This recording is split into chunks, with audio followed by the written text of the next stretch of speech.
ഇപ്പോഴത്തെ പിള്ളേരുടെ കുറെ വീഡിയോ ഉണ്ട്. തുണിയില്ല, മണിയില്ല.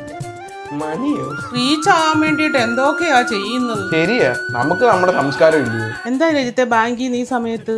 അയ്യോ, ഉണ്ണിയുടെ ക്ലിപ്പോ അയച്ചിട്ടുണ്ടോന്നു? എന്റെ ദൈവമേ, അയ്യോ എന്റെ മോൻ പഴിച്ചു പോയല്ലോ. എന്തോ ക്ലിപ്പാന്ന് ആർക്കറിയാം.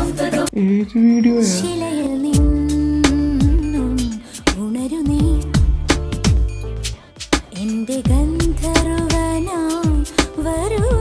പൈതൃകവും പോയി, എല്ലാം പോയി. മലർവനിയിലും തണുത്ത